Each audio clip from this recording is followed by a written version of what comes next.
Hey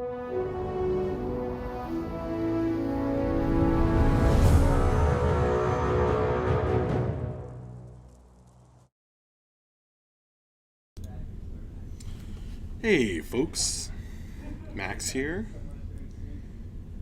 Just want to confirm that video and sound are both okay.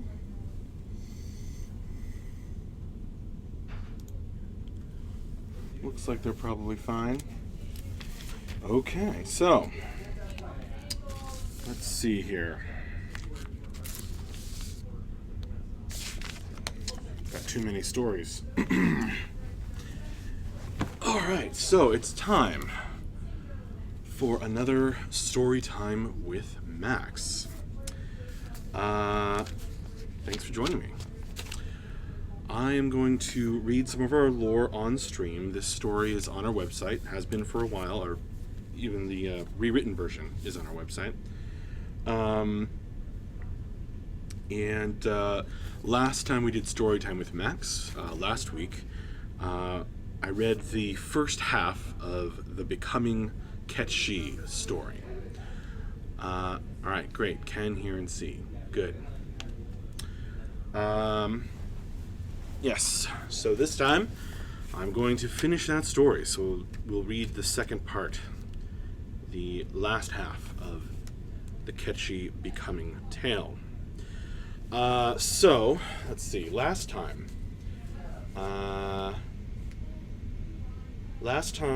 we were introduced to the storyteller. We heard about this character Palug, whose wife died, and he went crazy, and he started torturing his wife's cats. And then there was a Veilstorm, a powerful enough Veilstorm to become a malevolence. And the cats were transformed and were able to got the Claw of Clutching, aka an opposable thumb, and they ran off and started a new life in the Stormlands, becoming great hunters. Alright. Great. So, yes, but Palug was known as the Hunter of Hunters, and he, in the storm, became a monster called the Cath Palug, a monstrous cat of horrible size and twisted strength, a terror of the Stormlands. Even after he had become one of the Suffering, this foul-hearted creature continued to plague our people.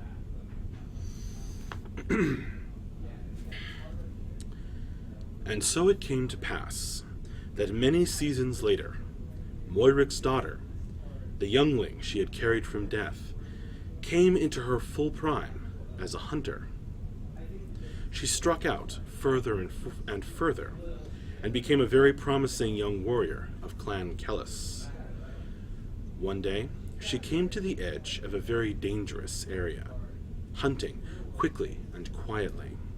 She intended to catch the creatures we call the Suffering.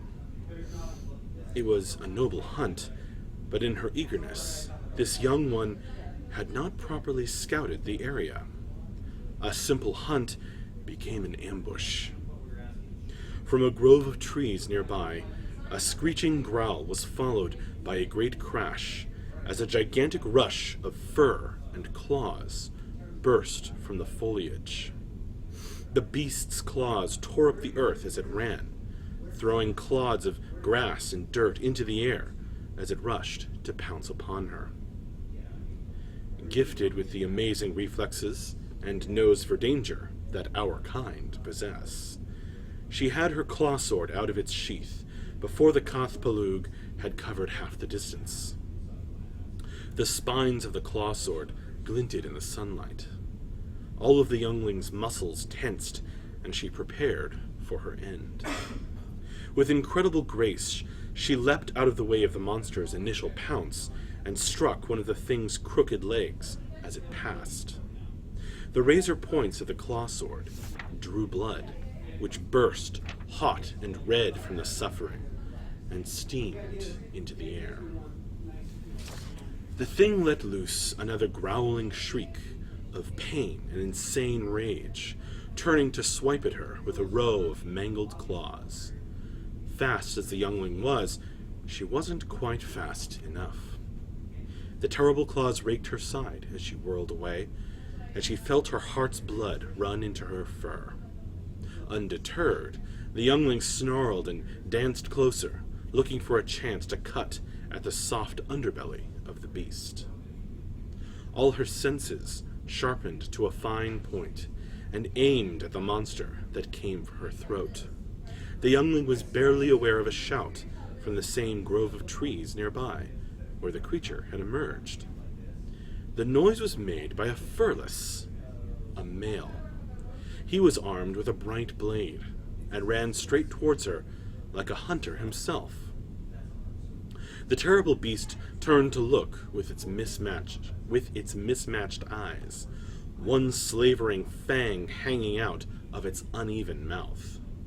The youngling warrior took advantage of its distraction to turn and face this new threat. Though she was surprised to find a furless who would stoop so low as to help the Cath-Palug, she would certainly fight to the last. She swung her claw sword in a mighty blow, trying to catch the furless and tear him apart.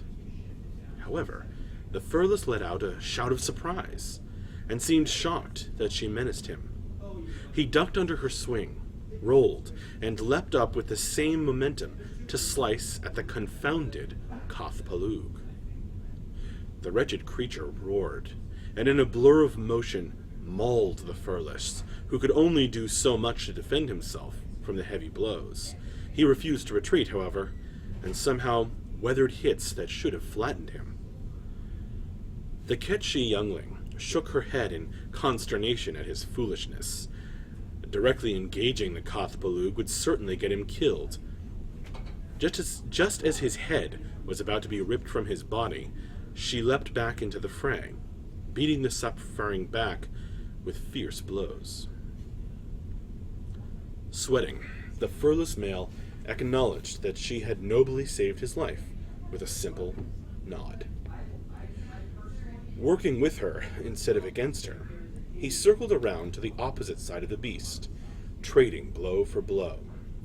Although the creature was mighty indeed, the pair of them were great warriors, and eventually wore it down. The Cath-Palug was reduced to a shaking hill of fur and rage, hissing and spitting at the fighters that had finally defeated it.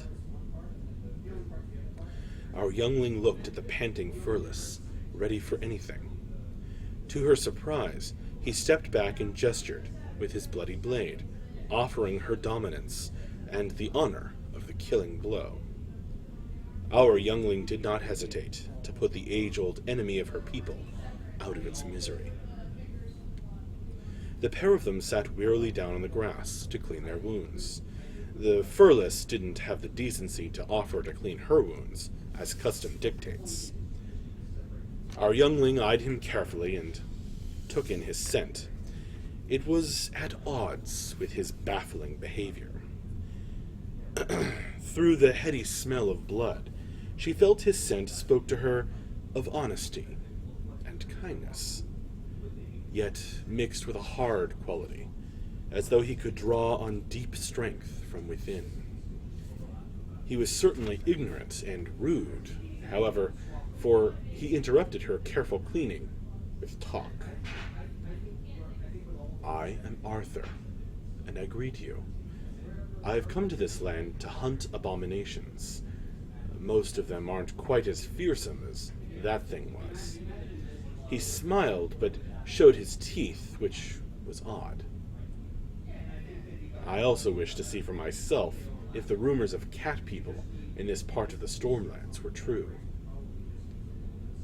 At that, the Ketchi youngling's mouth opened in shock.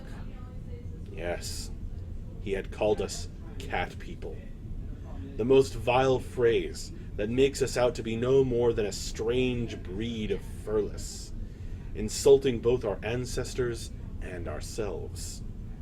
It was all she could do to resist ending his life then and there, as the foolish one sat grinning in what he clearly thought was a friendly manner. Trying to smile back as indulgently as she could, the youngling slowly stood, holding a rock behind her. She struck him quickly, gently, on the forehead, knocking the furless clean out.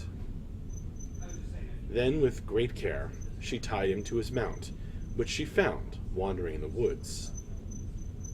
Leaving the unconscious furless a deep scratch as a reminder of his visit, she sent him off back in the direction she sensed he had come, back to his more peaceful, habitable lands. She watched the horse go, then returned home. The youngling shared the story with the rest of the clan, and much respect was shown to her. Many turnings passed. One day, our seers sensed that a terrible malevolence was heading our way. As Clan Kellis has done for many a season, we moved our clan into the subterranean shelters we built long ago. We sent out scouts to survey the land, looking for any newlings that might have gotten mislaid. One of our scouts was the youngling, who was then earning her stripes. Who should she happen to find riding through the wilderness alone but a furless?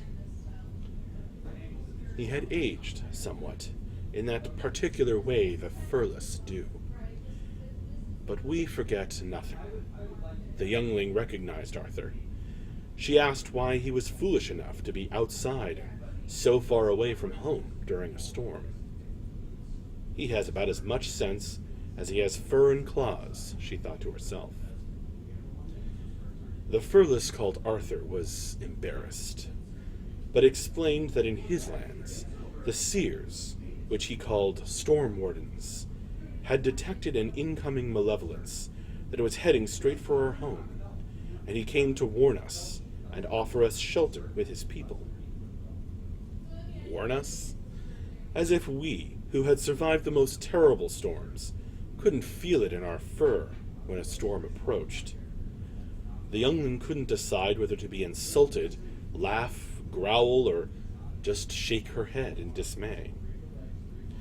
Eventually, she offered him the protection of our lair, for the storm was coming on quickly. He accepted her offer with hesitation, but became the first furless to willingly, albeit not fearlessly, to enter our shelter. The other Ketchi sniffed at him with wonder and anger, for our encounters with other furless had not been friendly, and he did not do any of the greetings that are proper in another's territory. He was very lucky to be brought in by the well-respected youngling, or he would have been gutted before he could blink. There was a silence in the dark lair, as the malevolence raged above. A few newlings choked down their fears in soft whimpers. In the darkness, the furless that our youngling had saved began to speak. It was as if he knew the right moment, the perfect moment, to speak. There, with the terrible forces of destruction outside, he began to tell his own story, but not one remembered. It was a story of the future. The furless called Arthur told us of his vision for the future of his race, and for a place he called a realm. He told us of his littermates, which he called sword brothers, and how they shared their rule, passing power from one to the other. He told us how he wanted to bring all of the survivors of the piercing together as equals, and build a new society from the rubble of the old world. Surprisingly, his mildly insulting vision, after all, we are not mere equals with the furless, stirred some of our hearts. We saw in Arthur a furless male who was not just interested in showing off his strength, but who wanted to truly lead his people. As the storm reached its zenith, the female youngling's fur stood on end, and she began to shake. Perhaps sparked by Arthur's words, she was having a powerful vision. Like her birth mother, she had the capacity for clairvoyance. But this was her first time. She refused to say what she saw, but ran out of the room and down a tunnel. Arthur followed her, worried about what he had just witnessed. Soon, others of our clan followed as well. When they reached her, she was deep in the throes of second sight. First visions are sometimes turbulent, and she lashed out with tooth and claw, wounding Arthur. Yet he would not strike back.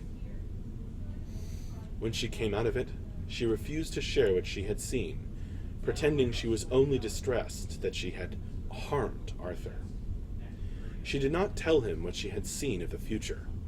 She did not understand the fierce pain it brought her, or how her perfect memory of the vision brought her greater turmoil. She did not tell him of the splitting of the littermates that was to come, nor of the betrayal that would nearly destroy all he built. Though her memory of the vision was perfect in every detail, she pretended to have forgotten it. When the time came for Arthur to return to his fortress, the white-furred youngling let him leave without saying farewell.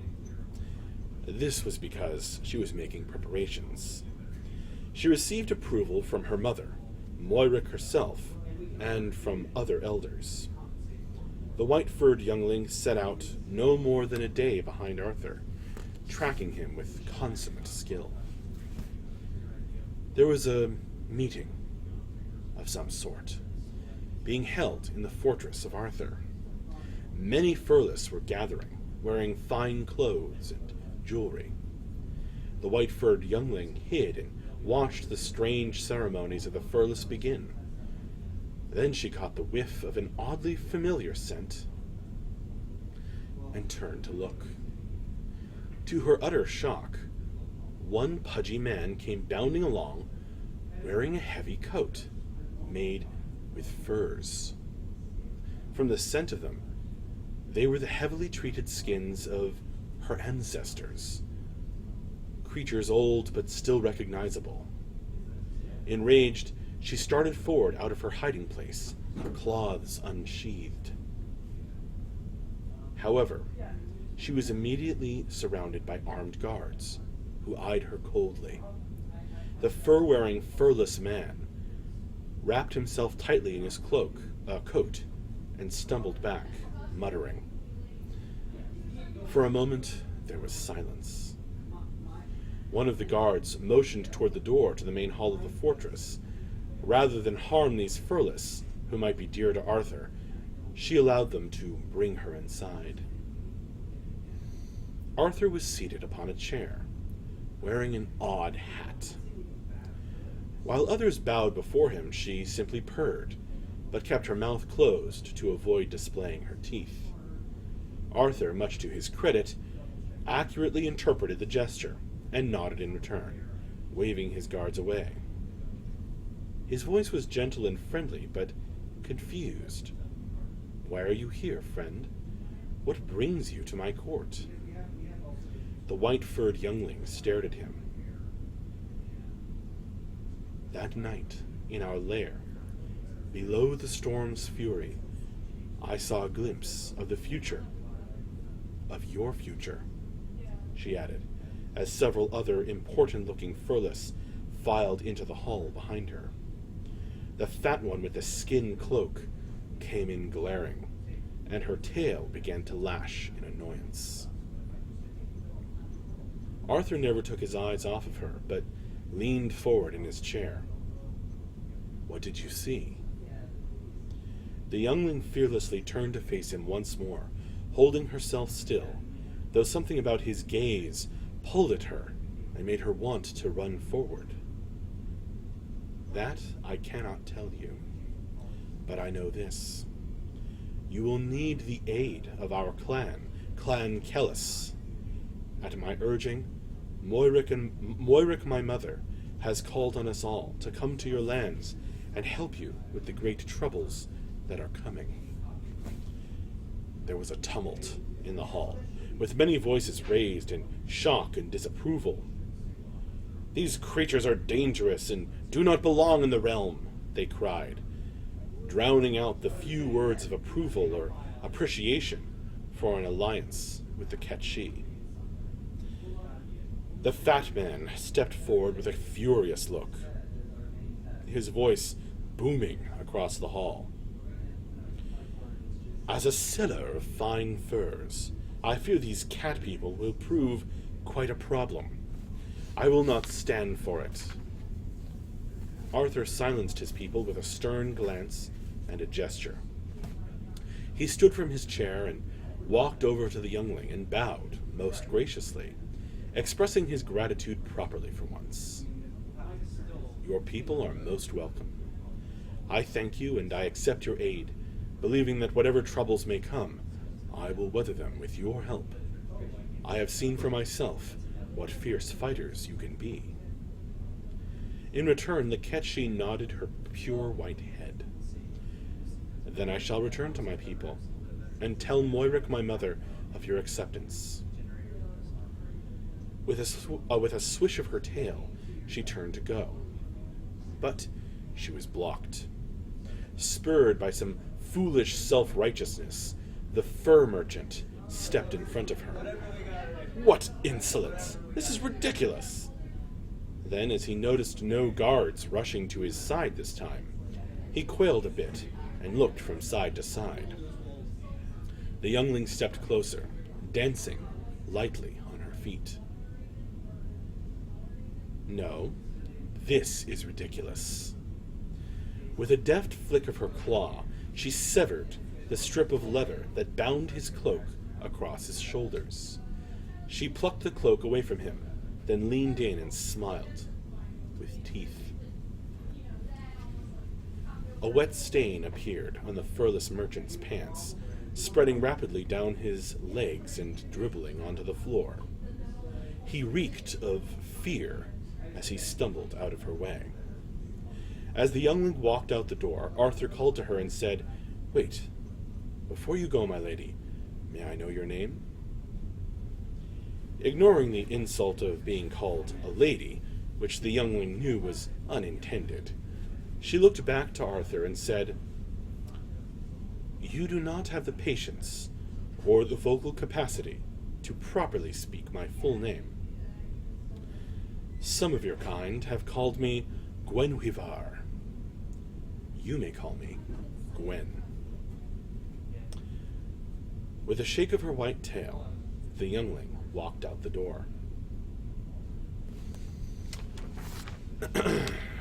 The aged Ketchi leaned back and stretched. The sun was low and warm, an excellent sunset for a nap. "And now, my younglings, you may go play more furball." And that is the end of the Ketchi becoming story. Thanks a lot for joining me, as always. It's always fun to read our lore on stream. Join us tomorrow for lots more streams. I will make the schedule pop up in Twitch chat. And of course, you can always check that. And yeah, see you later.